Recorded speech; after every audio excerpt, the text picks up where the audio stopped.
திருக்குறளை பொருளோடு அறிய வந்த செய்நன்றி மறவா நெஞ்சங்களுக்கு இனிய வாழ்த்துக்கள்.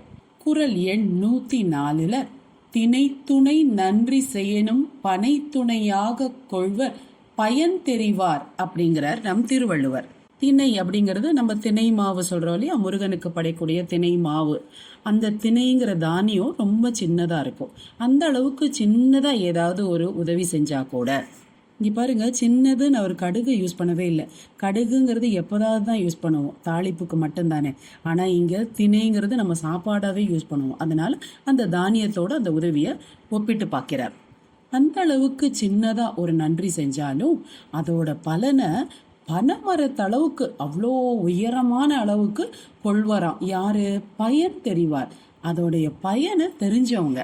நம்ம நிறைய பெருந்தலைவர்களோட பயோகிராஃபியில் பார்த்துருக்கோம் பார்த்தீங்களா. அவங்க சின்ன வயசில் எப்படி கஷ்டப்பட்டது, அக்கம் பக்கத்தில் இருக்கவங்க எப்படி உதவி செய்தது, இன்னார் பேர் போட்டு இன்னார் தான் எனக்கு கல்வி தொகையை என்னை பாடத்தில் சேர்த்து வச்சு முன்னேற்றினாங்க, இந்த ஆசிரியர் தான் என்னோட படிப்பு செலவெல்லாம் ஏற்றுக்கிட்டாரு, இந்த மக்கள் தான் எனக்கு சாப்பாடு போட்டு எனக்கு துணிமணிகள்லாம் கொடுத்தாங்க அப்படின்லாம் அவங்க எவ்வளோ பெரிய பொசிஷனில் இருந்தாலும் அவங்க பகிரங்கமாக அந்த நன்றியை நினைத்து அன்பு பாராட்டுறாங்க, பெருமைப்பட்டுக்கிறாங்க.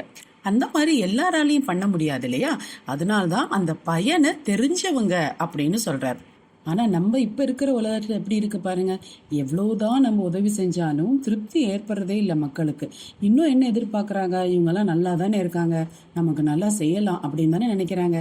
உதாரணத்துக்கு ஒரு பிச்சைக்காரனுக்கு நீங்க இன்னைக்கு நல்ல ஒரு சாப்பாடு வாங்கி போடுறீங்க, அடுத்த நாள் அந்த வழியா போகும்போது அவன் குறுகுறுன்னு உங்களே பார்ப்பான், என்ன இன்னைக்கு நமக்கு சாப்பாடு வாங்கி போடாம போறாங்க அப்படின்னு தான் அவங்களுக்கு யோசிக்க தோணுமே தவிர, இந்த மாதிரி நமக்கு நிறைய செஞ்சாங்களே கொடுத்தாங்களே அப்படிங்கிற நன்றி உணர்வு அவங்களுக்கு வராது.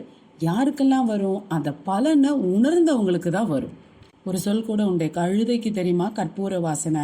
அது மாதிரி அந்த செய் நன்றியுடைய பலன் நமக்கு அந்த நேரத்துக்கு கிடைச்சதே அப்படின்னு அந்த பயனை தூக்கி பார்க்கறது எல்லாராலும் இயலாது. அதனால நீங்க யாராவது நமக்கு நன்றி கடனை திருப்பி அவங்க நினைவு கூறாம அதுக்கு நமக்கு ஒரு அப்ரிசியேஷன் தராம இருந்தா அதை பத்திலாம் கவலையே படாதீங்க. ஏன்னா அதை அப்ரிஷியேட் பண்றதுக்கு அவங்களுக்கு அறிவு வேணும். அந்த அளவுக்கு பயன் தூக்கி தெரிபவராக இருக்க வேண்டும். அடுத்தவங்க மறந்த நன்றியெல்லாம் நாம மண்டையில தூக்கி போட்டுக்கிட்டு இப்படி மறந்துட்டாங்களே அப்படின்ட்டு புலம்பி நம்ம உடல்நிலையை கெடுத்துக்க கூடாது. அவங்களுக்கு தெரிஞ்சது அவ்வளோதான் அப்படின்னு நினைச்சிட்டு நம்ம வாட்டுக்கு இன்னும் நன்றியும் உதவியும் செய்து கொண்டே முன்னேறி செல்ல வேண்டும். எந்த விதமான பலனை எதிர்பார்த்து நம்ம அந்த உதவி செய்யலையே. அதனால நம்மளால முயன்ற உதவிகளை முயன்ற நேரத்துல செய்வோமாக. நன்றி. வாழ்க தமிழ், வளர்க வையகம்.